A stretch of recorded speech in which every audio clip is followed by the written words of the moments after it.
everybody. It's April the 11th, 2025, episode number 46 of Into the Fire, coming to you live from Tulsa, Oklahoma. What a treat do we have tonight. Freddy Ponce, retired homicide detective from Miami, Florida, one of the true OGs. I'm talking OG. He literally was on episode 1 of season 1 of the first 48. So he and I actually share a little bit of a kinship when it comes to that. There's not a whole lot of detectives across this country that can say that they were on that show. And both Freddie and I have been on there on multiple episodes. And he's somebody that I watched from way before I got into homicide. And he was a standout for me. And actually, we'll talk a little bit about Freddie and how he's moved on to just be epic, really. What he's done with his career is absolutely fantastic. He's moved on from the world of homicide to do many more things, and he's just not somebody that's a wallflower. He's actually making a difference in the world. I did want to make a mention a couple of things.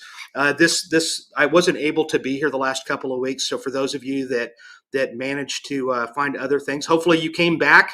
I want to thank everybody that's the viewers that are here watching us tonight. Adiza, I don't know that I've seen your name here, so welcome. And many of the other regulars that are normally here, Phyllis, etc. And I see Steph's in the house. I also wanted to make a special announcement about somebody that there's a lady that follows me on Facebook.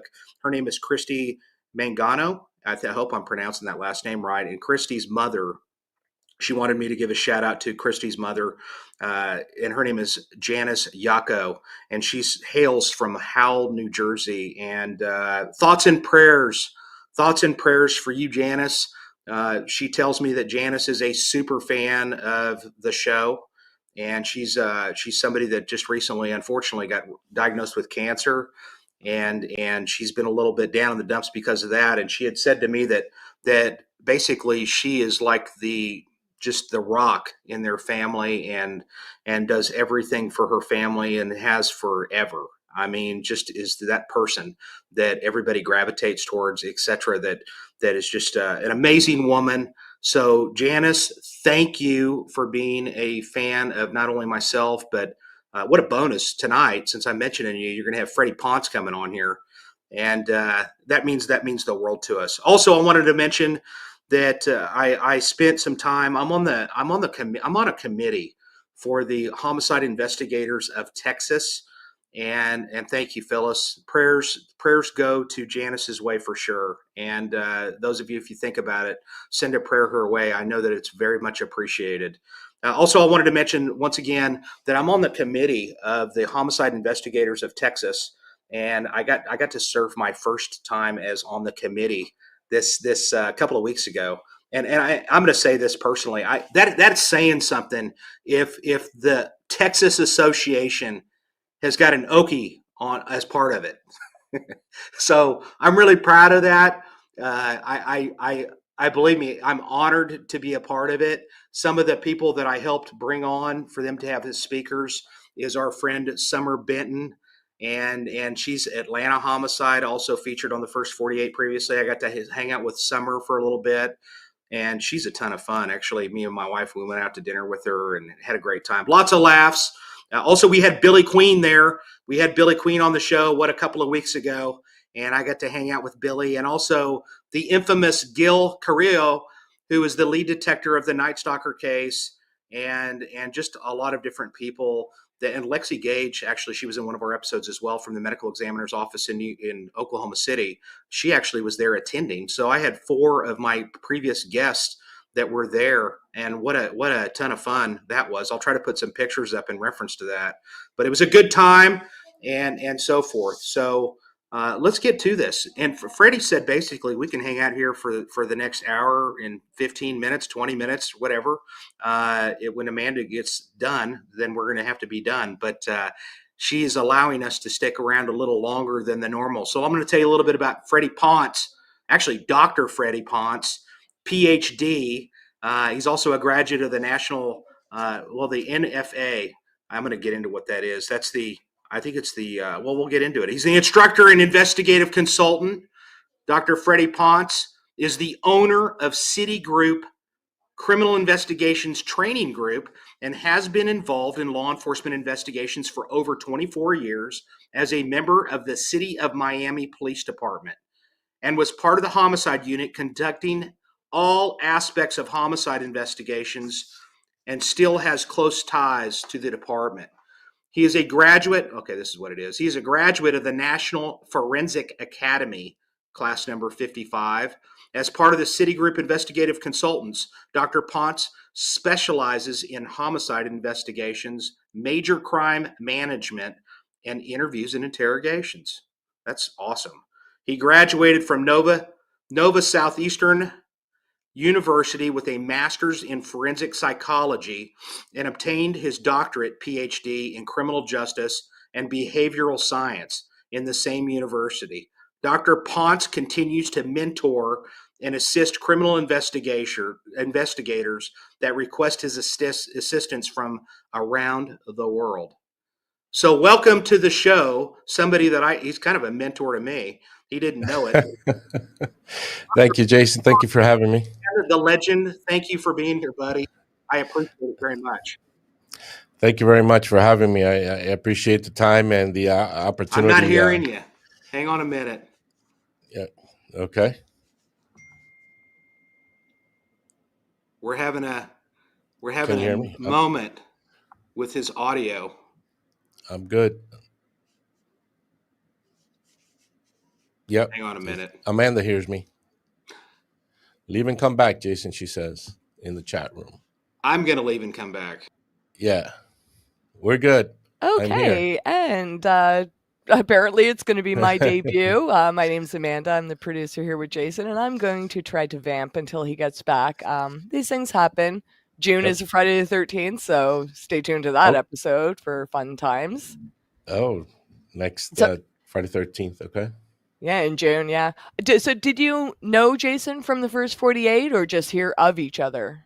We just heard of each other from back and forth, seeing the shows. I was also a fan myself, so I one of the best ways to learn is to watch actual true crime and true crime TV and reality TV and documentaries. You pick up a lot of information. So yeah, I was also a fan of the show myself. So I know a lot of people in here are big fans of the first 48. I'm sure a lot of people might even recognize you from that, but without the beard, and I had more hair back then. Well, I put up the picture that he sent me. I'm like, oh, I hope I have the right guy. No, you're getting more and more handsome as you age, as we all are, right? Here's Jason. Can you hear us, Jason? Can you hear me now? We hear you. We Doctor? hear Jason. Yeah. Do you hear him, Jason? Can you hear me, Jason? Good? I hear Jason well. Okay, Jason is still having problems because he's not hearing us. Okay, and welcome to live radio, folks. Is he writing us a note? I don't know what he's doing. Hold on. Yep. We hear you. Double check mic.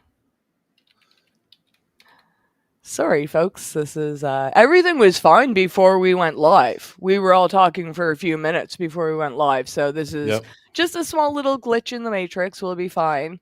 I know there's a lot of people in here that are major fans of not only just 48 hours, or the first 48, but I think a lot of crime in general. And I personally think it's because we just can't wrap our heads around why people do these kind of things, right? And for you guys to actually talk to them, like, does it make any more sense ever? I doubt it, right? Yeah, it's addicting to know what. Yep. Yeah, can you hear us, Jason? Oh, you can hear me now. Yeah, we always could. Can you hear us? I'm not able to hear you. Okay. Yeah, we hear you good. Stand by. You can go ahead and answer your question. I'm going to deal with Jason. No, yeah, it's even for us who are seniors at this, always intriguing to know what's in the mind of these people who have these impulses, because homicide is by impulse, and some are a little bit more premeditated and some thought are into it if it's somebody who's actually planning a murder. and we want to know what is that need that they need to fulfill. So yeah, it's definitely intriguing to try to figure out, especially when we're trying to figure out who it is in the end, try to solve that puzzle when Hey, we're I'm back. presented with that problem. Can Can you you hear hear me? us, Jason? I can hear you. Can you hear me? Yeah, can you hear the doctor? We hear Yes. Okay. everybody I'm good. so sorry. We're good. Hey, We're all good. I'm sorry. I'm so Okay, sorry. and everyone tell Jason you want me as his new co-host. I'm just There you kidding. go. I want to be behind the scenes. Take it away, Let's Jason. Don't go away, Amanda. We might have an emergency. Stay I there. will be here. Hey, you know what it was? It was probably it was competing with my other laptop that was next to me.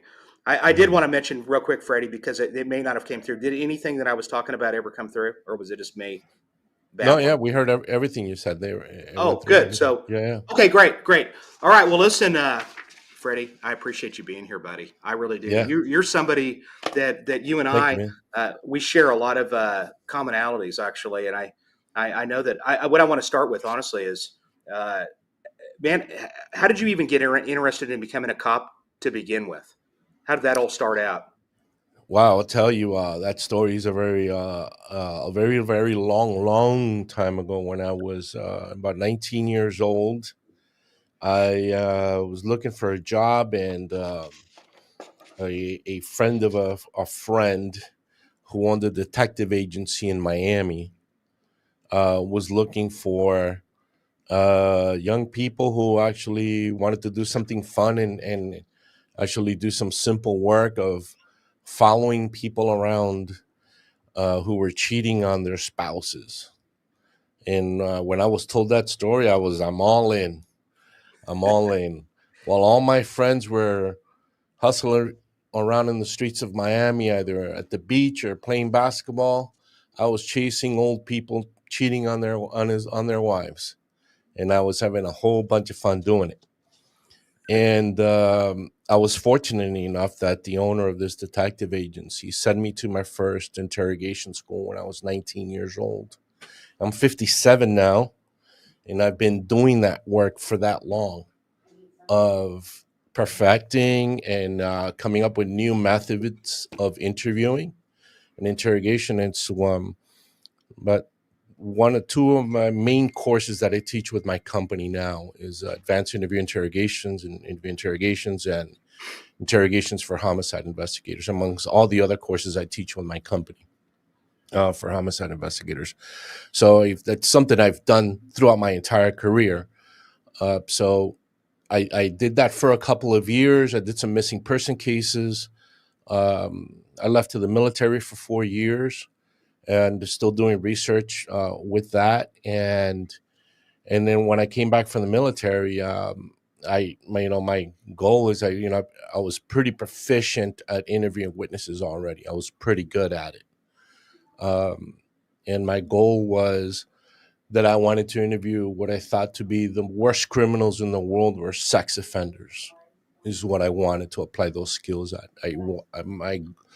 My passion was to be in front of a sex offender, a rapist, and get him to confess. So by then, I entered the PD at 29 years old, and that was my goal. That's what got me to police work, and and I always knew that I wanted to go to investigations, but like many police departments, you got to go through uniform division, you got to go through patrol, you got to go through the streets. This is different than what happens in other countries. I'm in Brazil right now, and it's not like this here. There's the detectives are not patrol officers, and there's a big disconnect with that. There's a problem with that because they don't have the street experience that investigators like you and I have had, been in uniform prior to uh, being in an investigations unit. So and then so I applied to Miami Police Department. I got in. I did my work in the streets. Did about 3 or 4 years on the road, and I already had some background experience with investigations. But I was having a problem getting into Special Victims Unit. Back then, it was a sex. What was it called? It was not called Special Victims Unit. Yeah, they We changed called that it wording. we called it sex crimes, just sex sex bat crimes. yeah sex battery unit, that's what they called Okay. it back then. It wasn't Now it's changed. But the guys that worked there at the Special Victims Unit, those guys were there 20 years. Those same investigators, they would not leave. There were no openings at all. And then through official bulletins started coming in openings for homicide. So I'm like, listen, I know that many of the murders that have occurred are a result of a serious domestic violence case or a sex offender that went too far, rapist that went too far and then killed, their victim. So I knew I was going to get that world in while conducting homicide investigations, but it wasn't that easy to get in. The lines were very long. A lot of people applied for one position. You'd have like 12 senior people in front of you, and then I'm like, I'm me. Yeah, I got some background. I only had like 4 years on the department, and I'm applying for a homicide unit. So it wasn't until the third time around that I finally got in. My persistence helped me out a lot. And throughout those years, if there's young investigators listening and watching, is like, don't waste your time sitting around waiting for an interview, and try to take as many investigative courses as possible. So when you do get to that interview, you show up with that notebook, that book that has all those certificates, and you get to sit in front of a panel. I don't know how it is in Tulsa when you're going to go interview for investigative division. In Miami, you'd have to sit in front of the homicide commander, three other senior investigators, the people you're eventually going to be working with. And they interview you across the board. They want to know everything about you, your past, from almost the day you were born, and then they want to know about your education. They want to know about everything. So I was not wasting my time. And in those, finally, before I got to that selection, I was at the homicide office on my days off, sitting with homicide investigators, wanting to know their work. Tell me how you do your work, and I would sit with them. And they would see me there every day, after work and on my days off. I want to learn about interrogation. I want to hear some tapes. I want to see some, a mandatory video recording didn't start till about 2000, 2002, 2003. And so before then, it was all cassette tape. And then I would log my hours. I'd have a little notebook, just like I did when I was in the military. You want to advance to a position, you got to go visit the unit that you want to go work at and log hours. So I had a book with me, a notebook, small notebook, and I'd give it to the investigator. Hey, I was here with you for an hour talking about interrogations. Sign me off. And they're like, what the hell is this? What is this thing? Sign you off. Right. Just trust me, this is what I need. Because I knew I was going to come to that interview, whenever that was. I had already been denied already a couple times. Yeah. And then I showed up to my interview with my notebook, and it was stacked, man, hours and hours. And they're like, who does this? Yeah, right. Hey, by the way, is that something that's normal? Did people bring a book to their interview? No, they've never seen that before. I got to tell you something funny, Freddie, because when I heard you talk about that on another podcast, which, by the way, I enjoyed that. It's that coffee shop podcast. Yeah. And so when I was listening to you, the funny thing about what you just said, number one, I was 28 when I got on the department. And when so I was an older rookie like yourself.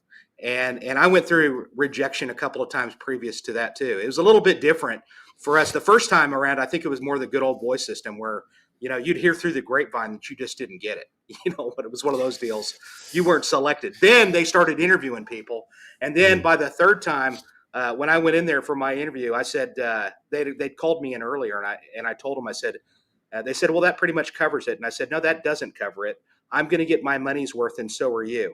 And the funny thing that you'd mentioned is I actually put together a book exactly like what you're talking about, other than I didn't have people initial it like it was a recipe book. But I put together all of my certificates. I put together the best reports that I wanted them to see. I put together all of this stuff, and I put it in I made it look just like a homicide book, and I slid it across the table to them. And I said, that's your copy to keep. And they had never seen that before. And so when you said that, I was like, holy cow, I did the exact same thing. and I was so proud. I was so proud of that book. But anyway, go on. I didn't want to interrupt you. No, yeah, But I mean that's. I mean, if you look in it's almost like we're transitioning to somebody. We can transition into recruiting a homicide investigator, and the mistake. This is the mistake.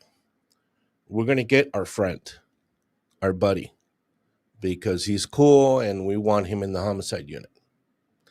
That's the biggest mistake. It's always a problem. They always turn out not to do a good job because we're taking care of somebody. I want two things: the guy who's persistent, who's always coming by the office and asking questions, and I want the education. The guy who went out of his way to go do the training, whether it was formal education or they went to the 40-hour courses from in-house people or from specialty companies that come in and do the training. Yeah. I want them to come already prepared for the interview and show, this is me, these are my certificates, and this is what I want, and I want to be in your unit, and this is why. And then everybody's going to say, that guy doesn't stop coming to the homicide unit. He really wants to be here. A problem that Miami Homicide had for a while, there was we were short in the unit. A couple guys, there was was it 2007, a big group, about 327 people retired from Miami PD. They knew they were coming, and they were recruiting people through the police academy coming. But a lot of the old timers were in homicide in the sex bat unit, and a bunch of guys left. It was such an emergency that they went and grabbed people from persons crimes, domestic violence, and robbery. These guys did not want to be homicide investigators, man. They did not want to go there. And they were pissed. But they went anyway, and they didn't turn out to do that well. Yeah. I would rather... Yeah. Well, I'll tell you what I always... I have two things, too. Mine are a little different. See, for me, if I was picking, I don't really care what people look like on paper. I want trainability and somebody that is a team player. Man, I am not interested in the lone wolf that is all about them, that is not there to back you, that just disappears. I want somebody that is absolutely, and I love what you're talking about. I agree with you. Somebody that shows the initiative to basically, man, I've never heard of anybody like you that actually sat up there and spent as much time as you did off duty. They had to have been talking about you in that unit. There's just no other way. That's the whole intention. I mean, if you want to, if you want to be somebody, you want to go somewhere, you want to do something, people have to know who you are. You got to be in their face all the time. If you show up to that meeting, nobody even knows you work for the department. Right. Nobody knows who you are. Who is this guy? We've never seen him before. Okay, they rejected me once. They rejected me a second time. Oh, there's a third time. Oh, we remember you. We interviewed you twice before. And, and then you get some guys, look, they're not going to pick me, so I'm not even going to go to the interview. So that's what's going to happen. You're not going to get picked. So that's you want somebody who wants to be there. Just think about the job itself. You know the job.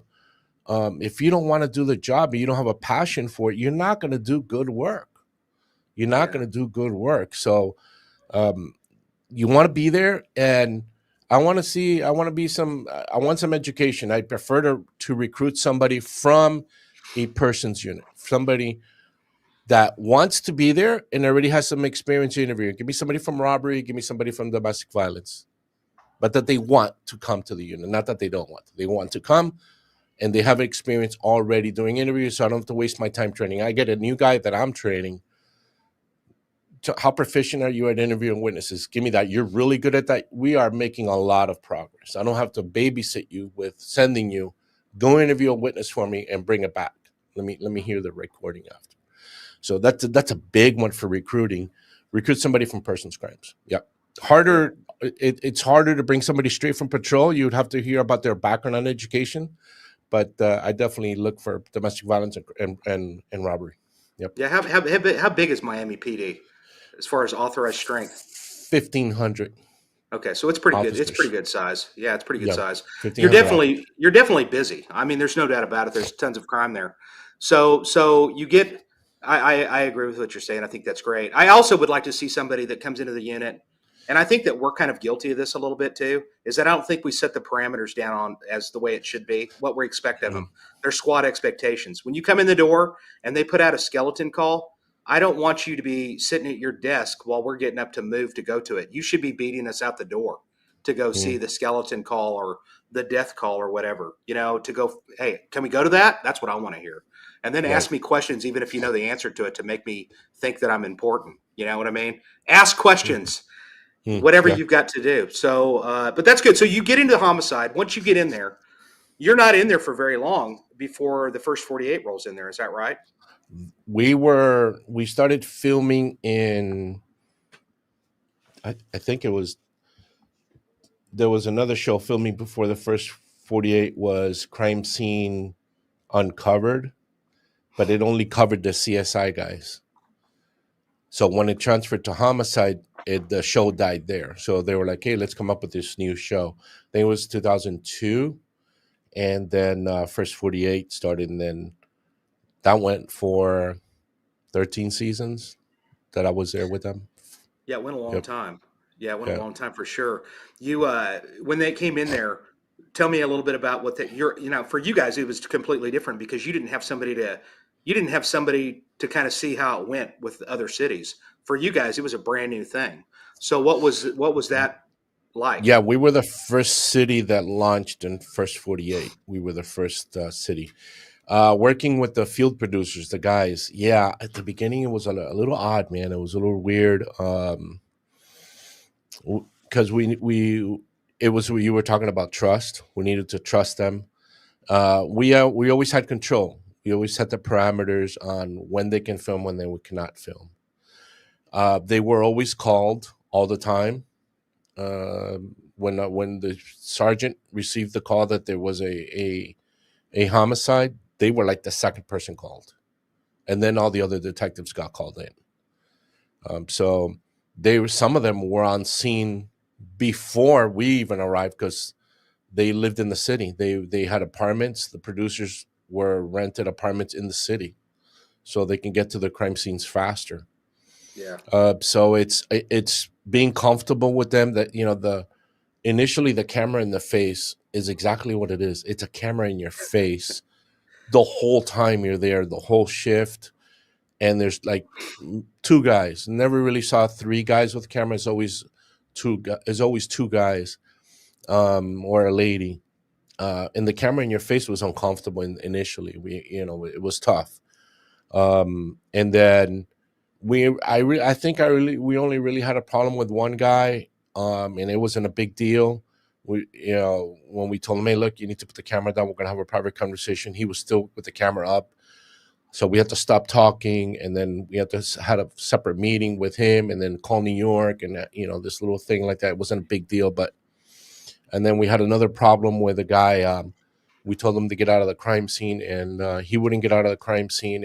It was a small issue, but I think it was after a while of being comfortable with them and becoming friends over the years. We would see the same two guys for many, many years. So until this day, I'm still very good friends with most of them. I've done several documentaries with some of them on other stuff, and I'm working on another one now. But yeah, it's initially it was tough, but then it became okay. Yeah, one of the questions that came in is that do we have to have permission? They don't have any permission to film, but they have to have permission later on for from the loved ones for them to air the episode. That's kind of how it worked for us. I don't know how it was for you initially. Was it like that? Probably even more strict, really. Yeah. So initially, when I first started, it was a contract with the city of Miami.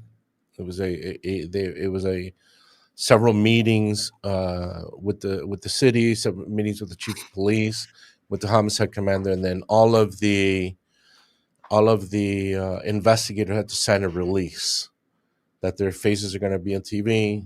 Nobody got paid anything, no benefits or nothing like this. And then everybody who was filmed had to sign a release. All the witnesses and all the family members.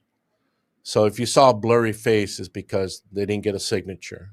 If you see something on TV, and if you saw a blurry face, is because it was somebody we were looking at, a person of interest that we were looking at on TV. You always see that blurry face on the TV.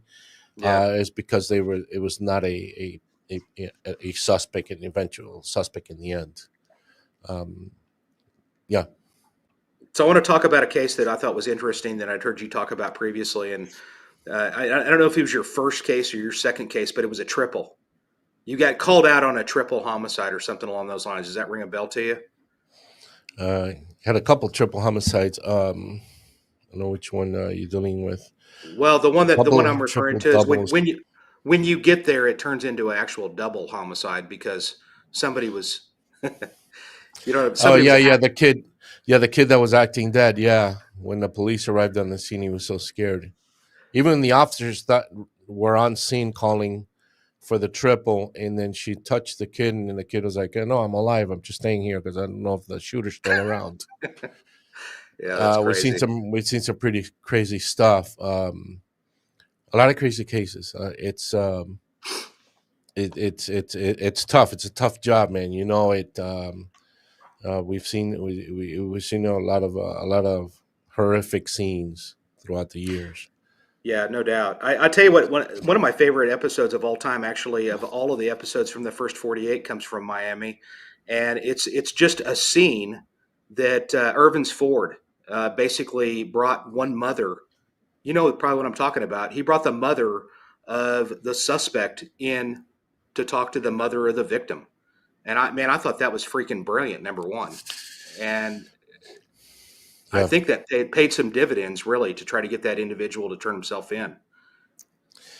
Yeah, the meetings with that's always something that we've always worked on, is going directly to the offender's mother when they're on the run, because they're always going to contact their mother, either the mother or grandmother. The person, our background that we do with the offender is so detailed that we want to find who that person is that they're closest to, and we'll lean on that person to bring them in. And we tell them the truth, exactly what could potentially happen here. If we're talking about gang murders specifically, let's say, what are the potential problems that he could have? We have the victims. If the victim was a gang member, his buddies are looking for him to kill him. This is what I'm telling the offender's mother. Your son is in a situation where he's on the run. He's scared. We know he's scared. The victim was a known gang member, just like your son. Guess what his friends are doing? They're going after him to kill him. Mm-hmm. All right? Who's also looking for him? We are. When your son sees the police, and it's not going to be me, the homicide detective. We don't go. I'll hunt for the offender and get all the research and everything, and I hand it to the SWAT team. Or I hand it to the... what do they call these guys? The warrants guys. And all those warrants guys, they're all SWAT guys. They're all dressed in black, and they all got rifles. And I tell that to the mother. When your son sees that, he's going to do something stupid and make a mistake, and they're going to kill him. He's going to raise a gun at them. He's going to do something crazy, and they're going to kill your son. What do I want as an investigator? Look, I want to try to get him captured, and for me to be able to interview him and interrogate him. But I'll tell the mother, I'd rather you find an attorney and turn him in, so your son is alive. You never know what could happen in any homicide case. Something could be completely off, completely wrong. By then, we should probably know that it's definitely him. We have the right evidence, and that this is the suspect that we're looking for. But you never know what he's got to say in the interview room that can flip the whole thing around. Keep your son alive.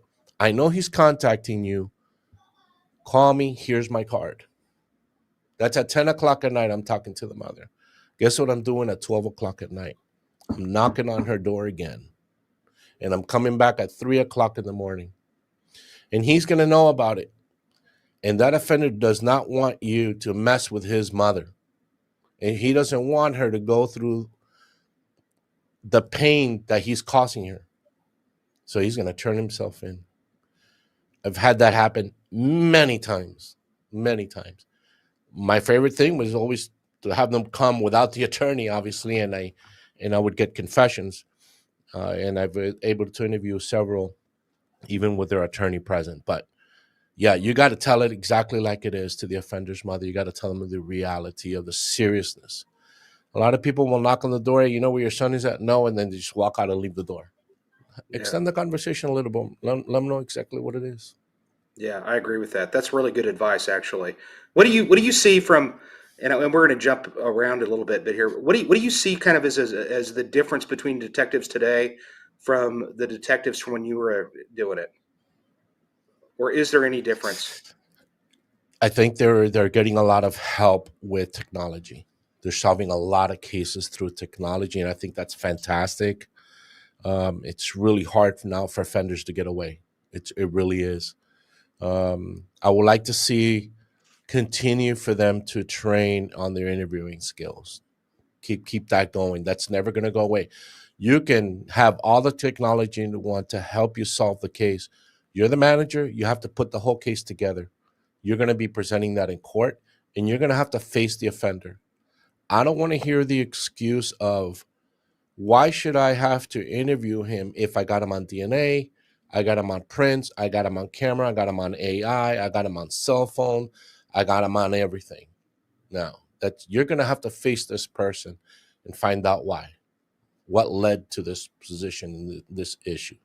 So that is the number one skill any investigator, specifically even a homicide investigator, needs to perfect, to be really good at, to not only to gain additional evidence and additional leads, but to try to get to the truth with Yeah. that person you need to talk to. But yeah, the big difference now is that they have a whole lot more resources than we used to have before. They have a lot of technology available to them, which is amazing. Well, and we do. I mean, we've got flock cameras, which are probably one of the biggest advances as far as at least getting us on into an area to look for people, et cetera. I mean, it's just amazing between that and tag readers and so forth. And you guys didn't have any of that. Furthermore, you really didn't have a lot of that phone technology that exists today. It's just insane, man. I mean, you already know. You teach this stuff, but it had to have been that you. I'm sure back then in Miami when you were working and you were filming, at least from 2004 to 2013 or 14, when you were or when did you guys stop filming? Do you remember? I believe it was in 14 or Okay. 15. Yeah, 14, 15. Yeah. Yeah. So I mean, I'm sure that you would have loved to have had some of that technology then, but I think you're absolutely right. And I think one of the problems that a lot of these people, it's almost a challenge for interviewing anyways because of this, because they Mhm. live on their phones and they text and they email and they don't talk like they used to, kind of a thing. You and I are about the Yeah. same age. So we both had Yeah. a phone cord that was over 100 feet long when Yeah. you were growing up in your house, man. Yeah. Yeah. We sure Yeah. did. But all right, so you've done that. You did the first 48. What was the experience like, or what was the community's reception to that in your community? Because quite frankly, man, here in Tulsa, I'll tell you, I think it's a blessing for us. I mean, I haven't seen anything negative with respect to that. The community, quite frankly, they're more apt to talk to us because of it. They have more of a familiarity with us. So, what was it like in Miami? It was exactly the same. It helped us solve a lot of cases. I know specifically in the Overtown Miami, they were big into it. You step out of your car and everybody's shouting your name from a distance. Hey Ponce, what's going on, man? What's going on? And when you even got to the senior, they're already screaming you from the third floor. Yeah. Yeah, definitely. We solved a lot of cases because of the first 48. We had a lot of people call in. They got to know who we were. Not that they were. How do I put this? They watched so much that they got to know us as investigators of our personality and who we were, and that they knew that we cared about the community. We actually, and they see that. So It showed the other side of us, the true side of us that they didn't know about. So that got them, they got them calling. The more cases that we were solving, they're saying, hey, these guys are actually working hard. They realize, hey, listen, we've been here for 4 days. We haven't gone home. We'll go down to the gym, go take a shower, take a nap 15 minutes in the car, come back up to the office again, grab something to eat, get back at it. They were seeing that live as as it was happening. So yeah, we definitely it definitely helped us. It definitely helped us. A lot of people complained too. It was like, hey, you guys are showing too much information on TV. The sheriff's office denied was it ITV or the company who does First 48? Yeah, ITV. Yeah, they didn't want to do it because they thought that we were releasing too much technique, too much information. Oh, look, everybody knows what's going on, man. Yeah. But when you commit the crime, it's you're facing the music. It's completely different. You're not going to be remembering. Oh, I remember an episode that I saw. Maybe I should talk like this better. No, that's a joke. Yeah. So what's the deal? I mean, you already said it. There's how many TV shows on TV that deal with real true crime, and what happens to them when they actually do one of these cases? They're not able to think. They're not thinking about all that jazz. No, it's not. Yeah. So It's my favorite part, I have to say, about hunting killers is, listen, they always know you're looking for them. So everybody's all concerned, oh my God, we got to get them right now. Or they're going to find out that it's them. Listen, they know it's them. They're the one that did it. They're always on the run. From the day one they commit the murder, they're always on the run. Whether they go sleep at mom's house, auntie, or grandma's house, they're always on the run. They're always jumping around. I'm fine with that. They're going to make a mistake, right? Yeah, my favorite part about that is that while they start getting tired of running and now they're sleeping, is when I have that warrant in my hand and I go knock on that door with that team that's going to go in there, and then that's when the bomb hits. If you've ever been scared of anything in your life, multiply that by 10. What happens to your body? These guys, you go knock on their door and they urinate on themselves or they defecate on themselves when they see your face, especially if they're fans of the show. And they knock on the door and they see you, who you are. Oh, hey, that's Jason. I know Jason. Oh, shit, Jason's here for me. Yeah. And didn't you guys that bomb drop is tough. Didn't you say that you guys hit a house one time and honestly, you guys were on TV when you went into the house? Yeah, that was a show. What did they title that? That was titled. It was a case of a victim got set on fire in his car. It'll come to me. It's coming to me. Torched. Yeah, it was seven defendants in that case. They all confessed, and it had been 6 months.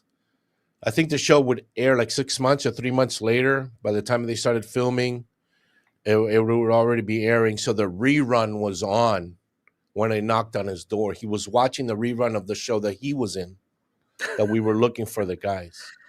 Oh, and when I knocked on the door and he opened the door, he urinated all over himself. Just grabbed him. All the county guys or the SWAT guys grabbed him. They brought him out to the hallway. It was pretty crazy. That's happened a couple times. The show has helped a lot. That's my favorite part about it. Obviously, getting a confession is a lot of fun, but just knowing that you're there, about to knock on the door, and they're having a good time with their girlfriend. That's it. Timing is everything. They're having a good time with their girlfriend. They're having dinner, or they're hanging out, or they're by the pool, or they're at a party, and the bomb just drops, and it just ends for them. Yeah, it's a lot of fun. Yeah, that is a lot of fun. I actually enjoy that too. So you were in that unit for how many years, and how many cases were you the lead in, if you know? Oh my goodness. 14 years, 15. I think it was 15. Yeah. Lead. Well over 100 cases, easy. Yeah. Who was your? Who And was probably your? we were. I don't know how your team is set up. We were always a team of 4. So we all went to everybody's murder. So not only was I the lead, I was the lead in my case, but the 3 guys working with me were helping me. Yeah. And when it rotated to my partners, my 3 partners, I was in their cases. So we're multiplying all these cases together. So that's we had 6 teams of 4, and then across the guys, the other team 1, team 2, team 3 that were across the desk from us, they were working the similar offenders that we were on multiple murders. So everybody was involved in different cases together. So, to say that you're the only lead on one case, you're really not by yourself. Right. We're all working a bunch of cases. Yeah. And then we did not just work homicide. We worked natural death cases, suicide, not traffic accident cases, not traffic homicide, but accidental cases. Somebody falling from a building, something like that. And we also handled suicides. Right. So we responded. Not many police departments respond to actual natural death cases. You would actually respond. You responded to all those too. So you would show up to those. Yeah, we would respond to every. I don't know why every Saturday morning or Sunday morning, we'd have the little old people, died, and their families find them in the morning. So by the time you come to work at 7 in the morning, I worked 10 years homicide midnights, and then I went to the day shift for my last 5, and it was always in the morning. You'd have 4, 5, 6 natural deaths in the morning. Your rotation was all morning long till about noon, going from house to house, doing a quick inspection, making sure everything's kosher, no problems, no issues, and then let the officer continue with the funeral home and handle everything else with medical examiner. But we were, I will tell you this. For the 15 years that I was there, I saw death every single one of my working days in homicide. If it wasn't an actual homicide case, it was either a natural, an accidental, suicide, or a murder. Every single day. Wow, I can't even imagine. I can't even imagine that much. Now, when you were there, who was probably your biggest mentors as far as showing you the ropes and bringing you up, and the ones that you really? I mean, I don't want to single anybody out because I know that you had a lot of No. I did. Irvin's Ford was pretty awesome. He was a sergeant in a team I was doing at Midnights. Tamayo seems really awesome. Emiliano Tamayo was an amazing interviewer. He's now the chief at the state attorney's office, chief of police at the state attorney's office, investigations. He was an amazing interviewer. He was the guy that I would tell, hey, I want to listen to some tapes of your interviews. When I first got there, and even prior to going to homicide, is like, I'm listening to these all day long while I'm working midnights. I'm listening to them in my car. Where I'm going, I'm listening to interviews. That's something, even now when I teach and when I do training and interrogations, I tell people, listen, you're coming to the office and somebody's in the box getting interviewed, get in that monitor room and watch. It's schooling. It's brand new, it's interviewing. Yeah. So the Tamayo and Ford were pretty big. A bunch of the senior guys did a good job. So, well, where are some of the other people? I think. Do you keep in contact with basically everybody from those days, or I mean, I know how people are when cops retire. Yeah. A lot. I talk to Eunice Cooper all the time. She's also working with Tamayo now. I worked with Fernando Bosch, who was my partner. Rolly Garcia was a partner of mine. Yeah, Bosch seems really cool. They're still doing law enforcement work. Carlos Castellanos retired, and he's doing some private security stuff now. He was one of my partners as well. And I think Chiqui Gonzalez, he's up in with FDLE, Florida Department of Law Enforcement. He might have retired by now, but he went after that. There's always something going on where everybody goes. Yeah, I still keep in touch with all those guys. Kevin Ruggiero was my partner for the whole 15 years that we were there in homicide. And he's a lieutenant now in the PD. He's about to retire. He's about to leave. Really? Okay, yeah. Because he was somebody that was that was definitely people knew who he was, and Shalacy, of course. I'd heard Shalacy actually moved to Kansas. I don't know if that's true or not, but Yeah, he's up there. I think he did a book and he did some public speaking for a little bit. okay. Yep, he's taking it easy up there. Yeah. Yeah, good.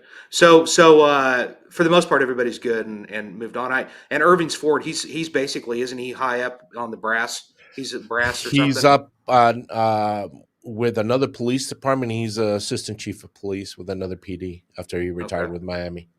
Yeah, good for him. Yeah. He just seemed to have like a calming presence to him. Him and Tamayo both. They kind of remind me of a couple of people that I worked with that would be like, "Hey, kid, just chill out. You know, just take a breath, man. It'll come together." Because I'm kind of one of those that I kind of do this roller coaster thing, you know. And they're Yeah. like, "Just chill, take a breath. It'll be all right." You know, one of the things about Irvin's Ford, he was an amazing guy when we were working. He was a guy that knew everything there is to know about the culture of the community that he lived in, and that the area where we had the biggest problems in the north end of the city, African American community, Haitian American community. He knew everything about that community. And what we were fortunate about working in Miami was that we had so much different cultures of people from different countries.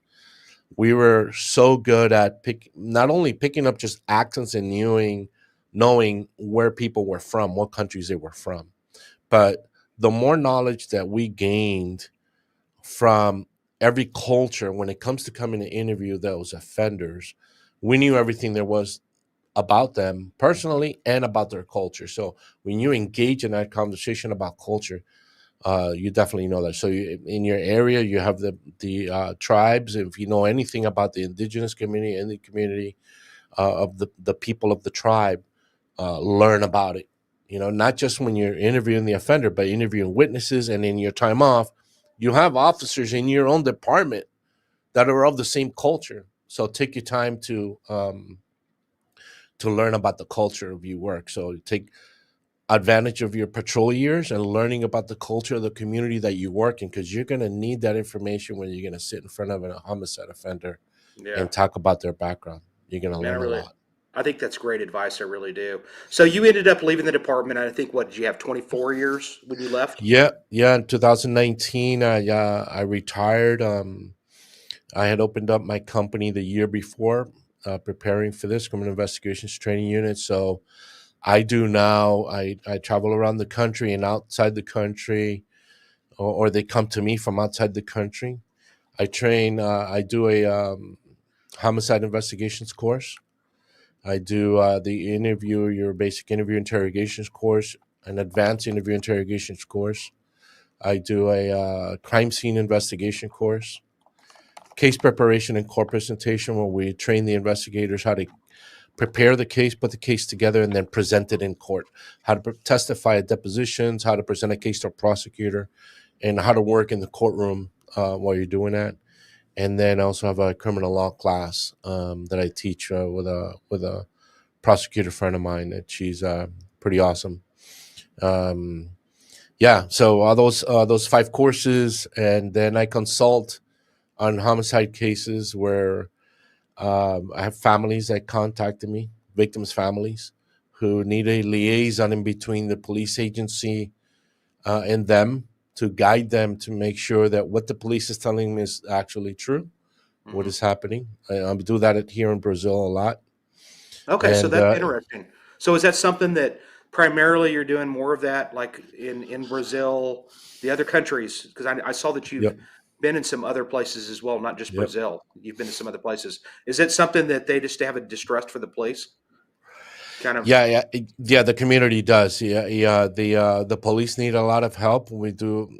I help them with training as well. But yeah, the families they want to make sure that the police is doing the right work, that they're doing everything they can, and what they're telling them is true or not. So I get access to the police case files. I read them through, and then I tell the family, look, they've either done a good job or something's missing. They need to do some follow ups, or they've made a lot of mistakes. These are the mistakes. These are the problems. Or just like working cold cases, I help them find the offender, and we do that, and I do that for them. How did that even start? I mean, I would think that would have been an easy thing, or not easy to break into that, where the Right. police So departments weren't probably like, "Oh yeah, hey, come on down, and take a look at our books," you know. yeah, it's all about networking, man. We had a contract with the State Department back in 2000. Fred, when was that? 2012 through 14 or 15. We were traveling to Brazil to train the Brazilian police department there. So I put my course together for homicide, and we would team of three, and we would travel throughout Brazil.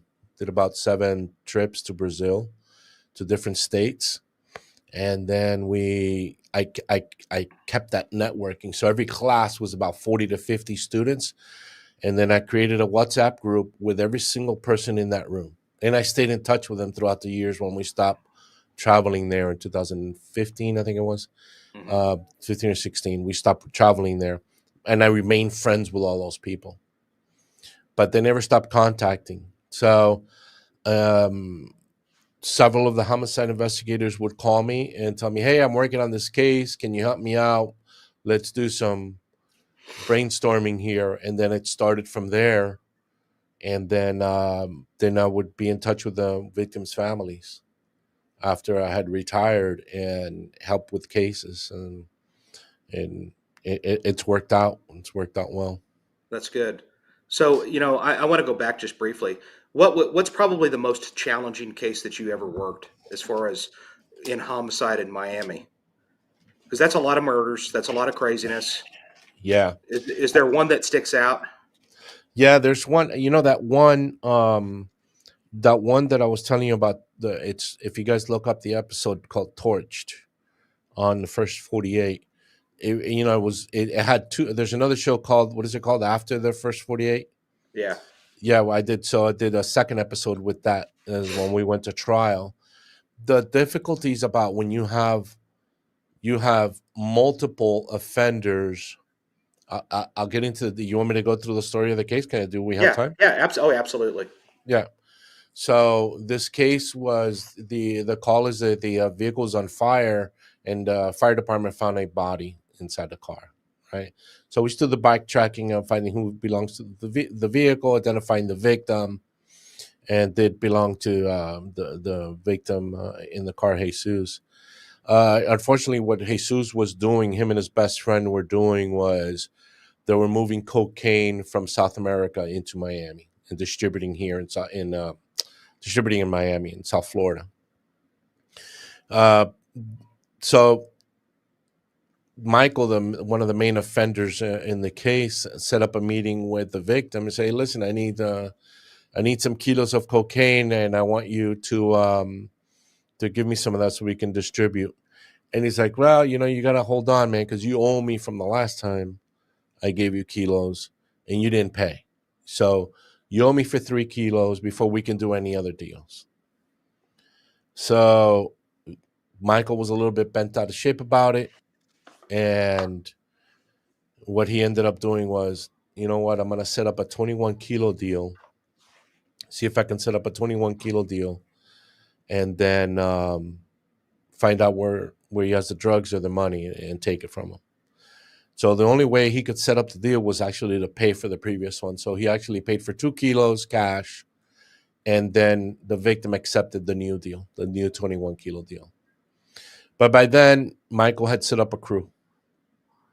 If you're in the business of trafficking cocaine, if you've got the cocaine, somebody's got a crew looking to rip you off. Automatic. Because these guys don't know how to do deals. They don't know how to sell, they don't know how to distribute, but they know how to rip you off. You can count on it. If you want to get in the drug business, that's fine. But somebody's looking for you, and it's the police and another crew to rip you off. And the guys that rip you off are going to kill you and take your stuff. Either it's cocaine or money. So that's what Michael did. He got a crew. He got a crew of 5 guys to follow the victim around for about 3 months and find out where the drugs were at or where their money was at. In what house was it? In every location that the victim would go to, they would follow him. They got police uniforms. They got blue lights. They were pulling all their friends over, searching their vehicles, and try to rip them off, see if they can rip off the everything. And then they set up the meet for the 21 kilos.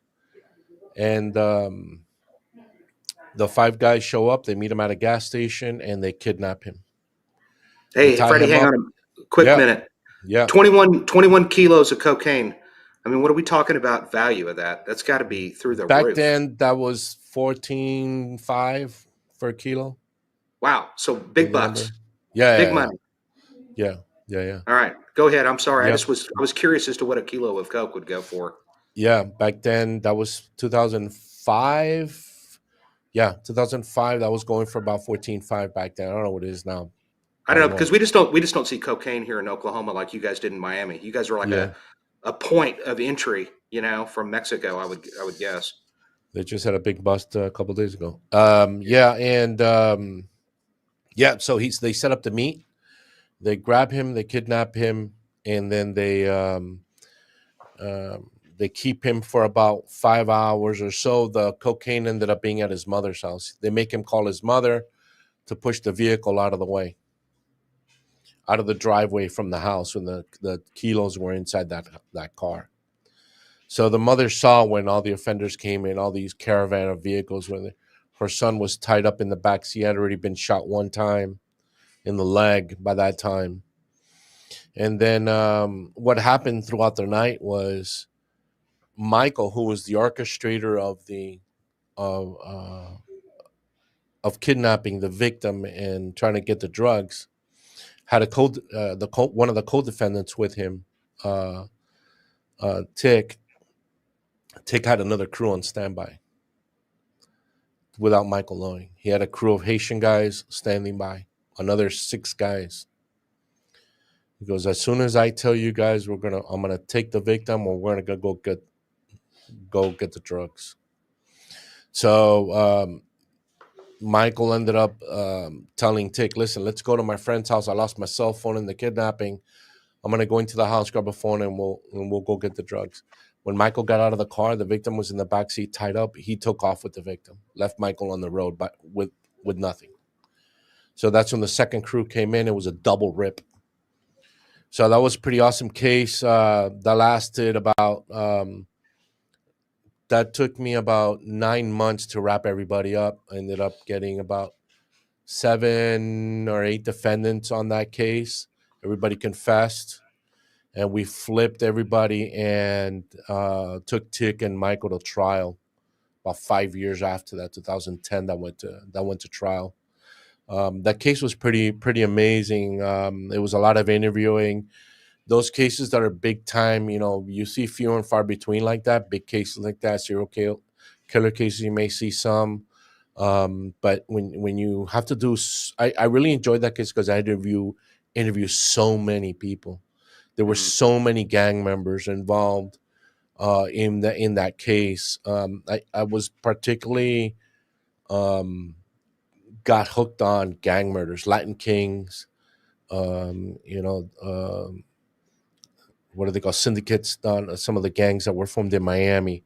I for some reason when that rotation came around, it was a gang murder. So I got pretty good at doing gang murders and going to interview in prisons, gangs. So you hear that these gang members don't want to talk to the police, but at the end, man, they cry just as much as all the other ones. Man. They're 6'4", tatted up from their necks all the way down. MS-13, call them whatever you are. They're all a bunch of punks, and they all cry just like the next one. They all confess. Just practice your skills, and those cases are a lot of fun. Just because it's so many, it's a lot of managerial work. And putting all the pieces together and just being managing how many people you've interviewed and all the background checks and knowing everything about everybody. So that's the advantage that we have in law enforcement and as investigations in the U.S. And it's probably like that in Tulsa. I was the lead all the way to prosecution. They tried this business one time where I would work a homicide case, and then you hand off your. I think in the FBI is a little bit like this. You hand off the homicide case to the next agent, who has the next shift, and then he continues it to the next rotation, the morning shift guy, and then you get it again in that rotation later on. But then you miss what everybody else did. Yeah, Then you man, got to have that's a briefing. You got to have a briefing. What did you do with the case? Who did you interview? What did they say? You lost the information. And when it's time to go interview witnesses and victims' family, you don't know where you're at. Everybody gets lost. So then it came back to you're always the lead. That's the problem that they have in Brazil. That they're tossing the case to different investigators all the time, and everybody starts all over again. Let's interview all the family members again. Let's interview all the witnesses again, because there's always a new investigator over and over again, and you lose it. Yeah. That's why when you kept going, hey man, so I'm gonna get on there, like meeting on tonight. Like I'm gonna get on there at 8 something tonight. And I'm like, no, Freddy, it's Eastern time, buddy.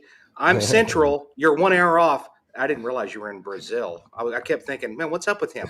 He knows that I'm in Oklahoma. I thought you were sitting in Miami. So what's it like in Brazil? I mean, is that place pretty scary? Is there a lot of crime there? Man, it's beautiful, man. It's real nice down here. It's a lot of fun. Yeah, what I say about crime in Brazil is the same thing I say about crime in every big city. All right, every big city that you go to, L.A., Miami, New York, all the big cities.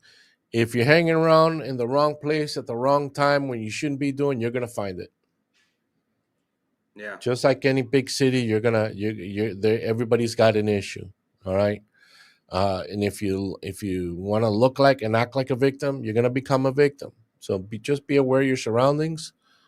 You know, you hang out late at night at bars getting drunk, you're gonna find trouble, man. Trouble's gonna find you because you're acting like a victim. You're acting like a victim.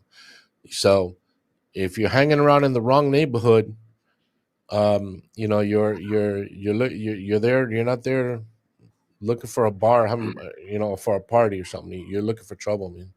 That's what I say about anything. So, you know, I'm a lot calmer these days. So I go to a restaurant. I go have drinks with my friends. I don't do the 3 o'clock. I have to come back at 3 o'clock in the morning party anymore. I don't do that stuff. You know. Yeah, we're too old for that jazz. It's too much of a problem late at night. You know, it's too much of a problem. Now, just out of curiosity, do you actually do guest speaking appearances? As far as, do you have like case presentations that you do aside from your company? That like if a homicide conference somewhere in this country was looking for a speaker, is that something that you can do and you're interested in doing, kind of thing?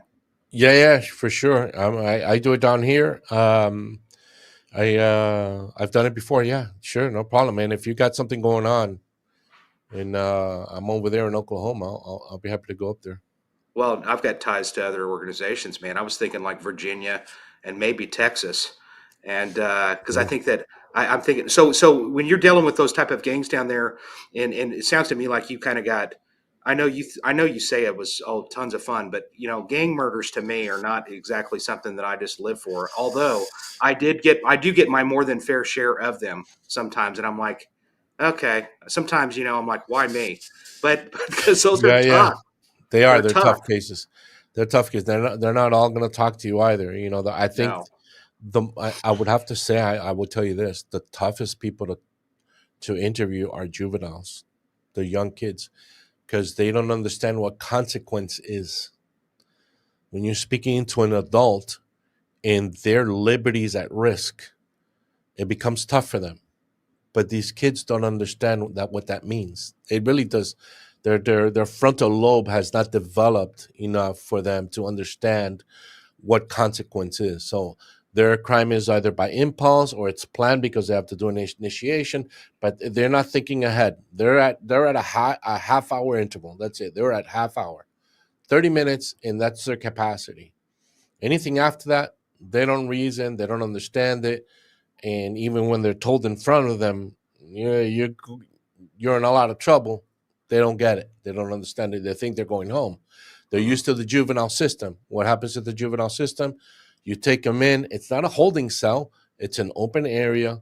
It's all nice and dandy. Then mom and daddy come, picks them up, and takes them home. They think it's always going to be like that. So when they're in the interview room, they don't care. They just don't talk to you. They don't tell you anything. They just don't care. Yeah, you're right about that, man. They're tough. And are you Cuban?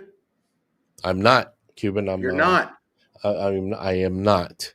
I was born in Venezuela, and as a very young little thing, I went to the United States.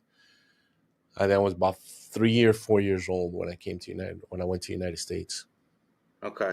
But I have to say, I was, the Cuban community is amazing, and the culture is incredible. You will, what do they call it? You will become Cubanized if you're hanging out in Miami for a long time, because the food is amazing, and the people are amazing. So you're not Cuban, but you've been Cubanized. So Yeah. you're partly Cuban now. Did you ever have any people that just would flee back to Cuba? And then what did you do then? We've had a couple. Yeah, there's no extradition, and there's, just like Brazil, there's no extradition in Brazil either. It's tough, man. It's tough. It's tough. We chased down a serial killer here down here in Brazil, and the case ended up being made, but Broward County did a really good job on that case. They had one of the victims. Many years later, they were able to solve the case, but the guy ended up dying in an airplane crash. But we always knew where he was. We just couldn't get him extradited. Yeah, that's crazy, man. It's tough. You could do all the, we've gone to other countries to go bring people back. You work with Interpol, and you get a red notice on the Interpol warrants. You got to work with the State Departments for that, to go chase people down in other countries. You just can't get on a plane and go. Yeah. Once you're given permission to work with the police, then we at Miami Homicide, we chased people all over the world. We traveled all over to interview people all over the world. No eyewitnesses, kidding. even if there were eyewitnesses. And if the offender's in another country, we know that they're there, we're going to do everything to get them, to bring them back. Yeah. For the marshals to go get them and bring them back, and work with the governments to bring them back, and we're interviewing when they come here. Yeah. Well, that's epic, because that means to me that Miami they don't really put a price tag on murders. They want them solved, and they're willing to do whatever it takes, and that's pretty cool that they were willing to do that. Back then, we were fortunate to have a big budget. The budget for that allowed that. Yeah. So in the state attorney's office, front billed some of that budget as well for travel and to go get offenders. We had a good relationship with the state attorney's office as homicide investigators. That you got to have that relationship with the state attorney's office. You're eventually going to work with them together during the trial anyway. So, yeah. If you want to hear more from Freddy, I will mention this. And even though your podcast isn't currently going, you did do a podcast there for a while.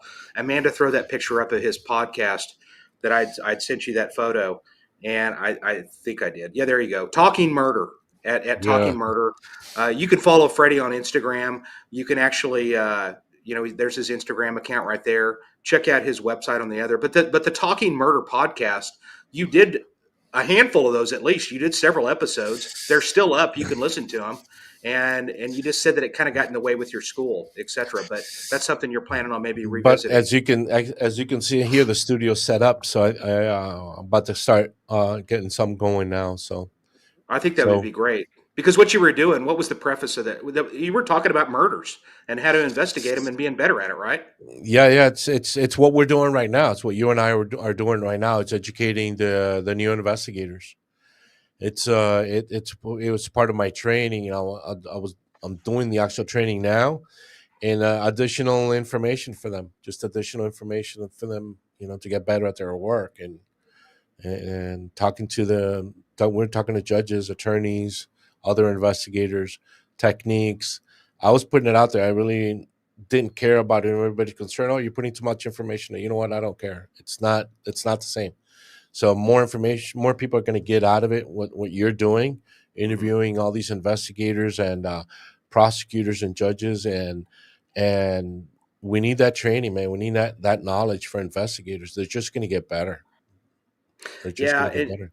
And, really, you'd mentioned something about some cops that didn't really like the idea of the first 48 being on there and et cetera. Adam, we've been on there for almost 11 years. And I've had one person message me. He was from Laguna Beach. He was a detective from there that was kind of Mhm. ticked off about it. And so I sat there and I thought about it before I responded. I thought I need to take a minute and just think about how I'm going to respond to this, in a nice, a good response. And I just told him, I said, dude, I mean, it's not like we're giving away any trade secrets. People know that we're going to check their social media, for God's sakes. It's not a matter of national security. Geez, I mean, there are some things that we keep quiet and so forth. That's some of the stuff we just don't want to remind people of constantly. But people know we're going to check your phone. Geez, that's just the way it goes. I think what we Lit- have our advantage is that people don't think these things through, that's right. and this Yeah. isn't a Dateline mystery, The majority of the murders are all in the heat of the moment by impulse. Very few are very well planned anyway. Even the ones who are planning them, very few of them are very well planned anyway. I can tell you, man, it's really hard for somebody to get away with it. Can they do it? Yes, but to get away with it, very hard, man. Very hard. Just do a test yourself. I don't know how far you live from your PD, right? If you were to leave from your home, let's say that's an hour away, and you drive to the PD, can you conduct an investigation on yourself and find your vehicle every, I don't know, every half mile? Either it's tracked by a camera somewhere, it's tracked on the highway by some sort of Sun Pass or E Pass or some kind of toll system. hmm Um, when it gets to the end point, we're gonna put a device in your car. I'm gonna know the speed that you were in, where you yeah, turned left, where you turned right, when you gassed up, when you didn't gas up. I'm gonna have every red light camera that you passed through, every sun pass camera, everything, man, everything. You can't get away with it.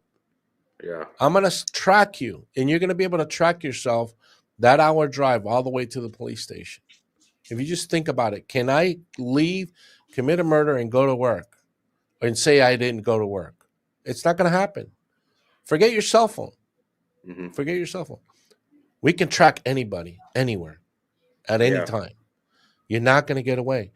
You can lie all you want, but it's too tough, man. With that technology now, yeah. It's insane.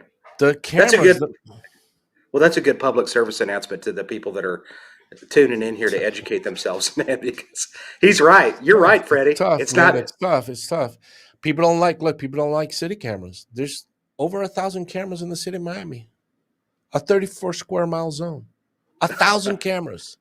Yeah, that's just the ones that are on the roads, right? That's not even counting all the doorbell cameras and the business cameras and the every other camera. Right. We're talking about police cameras. Yeah, all the other cameras. You drive through a business at midnight that's closed. The lights are on. Guess what's on? The cameras are on. That's why the light inside the business is on. You drive by, there's a camera. You're gonna be seen. There's Yeah, no way out. But you know what? The killer who's watching this now, the guy who wants to kill somebody, he's not gonna remember all that stuff when he's doing it and where uh, he's trying to get away. He's not gonna remember. He's gonna get caught.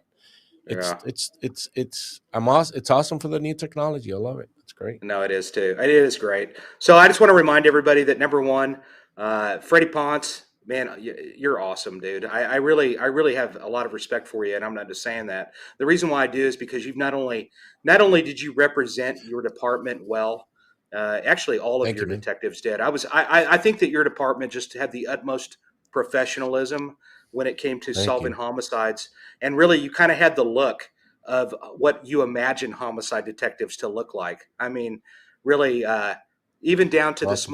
the miniature coffee cups. What is it that you drink with that? the Cuban coffees. Yeah, yeah. No, but seriously, you guys dressed for success. You came and you did care, and that's one of the things that Yeah, we get from a lot of the viewers from us from our city is that we yeah. actually care. I'm still shocked that departments just aren't fighting over wanting to be on that show, but it's always a struggle to get people to want to have their city filmed. But it's been good for us, so It's loved it. tough, man. It's there's issues there. There's issues with that. So it could become a problem, and then cities don't want the issues. They don't want the problems at Right, the filming. right. There could be some problems in there while filming. There could be issues. So they're being careful. They're really being careful. You mentioned something. I know you were trying to wrap up, but I did want to mention something about caring about the work and the passion that you have for the work. And when something I learned really, really early on is the passion that you have for the work that you do comes from how you're connected with the victims' families. The lead investigator has 5 things that he cannot delegate. He's got to be on the scene, right? Even if it's for a moment to make an assessment of the scene, he's got to be on the scene. Then he can have somebody else to go do that. He's got to go interview the star witness, all right? Person who saw it. I saw the shooter. I saw the killer. Got to interview the star witness. He's got to do the autopsy. He's got to be at the autopsy the next morning. He's got to be present. Got to be there. All right. He's got to make the notification. He's got to take accountability, the responsibility to meet the family and let them know that they lost a loved one. They got to see that reaction face to face, what that is. You cannot delegate that because it's not going to be the same. You want to be the lead, that's fine. Don't send somebody else to make the notification because you're always going to remember that victim's family's face when you notify them of what happened to their son or their daughter. And when you understand that, then you have an attachment to the case. You have a passion for the case, and you don't abandon that victim's family. Just do a self-analysis on all the cases that you've worked or other partners have worked. Who made the notification? And find out how many cases were solved or not solved because of that, just because of that alone. When you're that close to the family, and you tell the family when you have that family meeting, when you tell them to come to the office or you take them to your office, you give them a business card and you tell them I'm available 24 hours a day. You call me anytime you want. If I don't answer, as soon as I see the message, I'm going to call you. I also need you to be available for me when I contact you. Tell that to the family. And I'm going to call you the day that I have the person in custody, no matter what time of the day is. I'll call you at 3 or 4 o'clock in the morning that I have them in custody. And you have an agreement, you have a contract with that family that you're always going to be there for them. And that you're always going to notify them. Even if the case goes nowhere. We've had this problem before. We've got nothing. We've got no leads. Case is dead. But you're still in touch with them anyway. They're going to call you. But what's wrong with you picking up the phone and saying, hey, how are you doing? Look, I still have nothing, but I want to check up on you. You have that connection to that case that tight, you're going to solve those cases, man. You're going to solve them. It's a key component. You got to be in touch with the family. Involve the families in the investigation. Let them help you. You never know how many what resources those families have. They may have a whole lot of money, or they may have no money, but they have a lot of friends who have resources, real estate agents, attorneys. They have friends in the industry. They know people on the streets. They're best friends of all the gang members. They know everybody, all the girlfriends. They know everything there is to know. Don't ignore the families. Some police agencies tell the detectives, don't involve the family. Don't tell them what's going on with the case. Don't let them know what's going on because they're going to go find and tell the offender or whatever. No, involve them in the investigation. Yeah, do we have to keep some stuff secret? Yeah, we do. But involve them in the investigation so they can help you, and then that gives them a purpose as well. Yeah, I love that. I love that, Freddie, honestly. And the other thing is that you don't know what family from the past is going to help you on a murder of the present, from another different case because of how you treated them on your other case. It's kind of one of those, you know what I mean? So, and that's happened. That's happened for me. I have no doubt that that's happened for you along the way. I get calls from people all the time, that are some even gangsters that I treated them right. And so if you treat people right, and you just treat people right, it's going to pay real dividends for you down the line. And so I agree 100%. I think that's priceless information, Freddie. I really do. And man, they should really teach that to every single homicide detective when they first come into the unit. And they give us a cell phone for a reason. And one of the things that I have seen over the years is I see every now and then you'll get a detective that goes, "Don't give him my cell phone number." And it's like, well, that's what it's there for, buddy. And that's what you signed up for. And that's one of those things. That's a good barometer of what you may be dealing with out of that detective down the line. So anyway, listen, man, I can't thank you enough, buddy. I'm gonna be mentioning your name down the line, and I'm sure that you would be able to present a 4-hour case study or a couple of case studies in a 4-hour period. I'm sure 2 hours to 4 hours, whatever, that wouldn't be an issue for you. You're definitely a public speaker that's been out there. You've attended the Forensic Academy. You've been to the body farm. Didn't you go through that too? Yeah, that's it. Well, I'm doing one now in at the National Forensic Academy in Oak Ridge, Tennessee, for your crime scene investigators that are.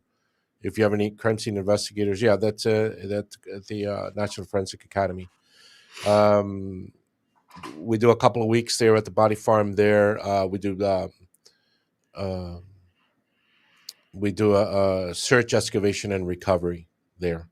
Bone identification as well, of course, with Dr. Heather Walsh Haney, out of Florida Gulf Coast University. She teaches at the National Forensic Academy. Now we work together with my company, and then I'm doing here May 19th through the 23rd. I'll be in Cape Coral, Florida, doing the search, excavation, and recovery death investigation course there for a week. Still got some seats available. There's some homicide investigators on. They can go to my website. They can register there for the course if they're interested in doing that. But yeah, good. Good. I tell you what. Yeah, man. If you're looking for a good course to go to, it sounds like this is the one. And also that Forensic Academy, that's not something that's a gimme. You got to actually apply for that, right? You have to be selected. Yeah, and it's very expensive too. So I think it's like $11,000 per student. And they do about 3 or 4 courses a year. So the majority of the people that go there are crime scene investigators. A lot of the Texas Rangers guys go there. I have a lot of friends there in Texas. Some good guys. Some of the instructors are Rangers as well. Mm-hmm. So it's 10 weeks, and you stay at apartments there. Two investigators per apartment, and you're there for 10 weeks. So it's not just body farm; it's all forensic photography, fingerprinting week, DNA week. There's a bomb school as well for a week. Wow, it's a one-stop stop. You can get it all. All there. Yep. So it's all law enforcement or CSI. Yep. All right. So if you guys have questions in reference to that, further questions, follow him on Instagram. Go to his website. You can contact him easily there. And Freddy, man, I appreciate you, buddy. I really do. It's good to meet you. Great. Let's do it again, man. I had a great time. We're going to do it. We're going to do it again down the line. I hope that you will. And I would love to have you back. And we'll do that. And like I said, I hope to meet you in person because I'm going to see what I can do to maybe bring you. Yeah, man. I've been I've been very close to going up there to my friends at Muskegee Nation Light Horse Police Department. They're coming down to the class. I have 3 of them coming down in May. They're coming down, and I've been very close to coming up there to try to do my homicide interrogation course. So try to set something up to do an interrogation class up in Tulsa. Oh yeah. Okay. But we'll see if we can coordinate something together and do a class. Maybe we can figure something out for sure. Cause I do a lot of teaching as well. And I'm serious. The similarities between you and I is amazing. And I got to applaud your passion, buddy. You're probably the most passionate homicide detective that I've actually, Gil from the Night Stalker case. He's another one. You guys are just, man, you're impressive and people that I look up to. And I like to look up to people like you. You're like my big homie, Freddy. So, all right, man. Hey, let's stay in touch, man. We'll talk about cases back and forth. We'll do some, next time let's do a case study. We'll go through a case study. Let's do it. Matter of fact, I might even send you a case down the line for you to take a look at. Ladies and gentlemen, I appreciate you joining us. Freddie, appreciate you as well. Once again, Janice Yako in New Jersey.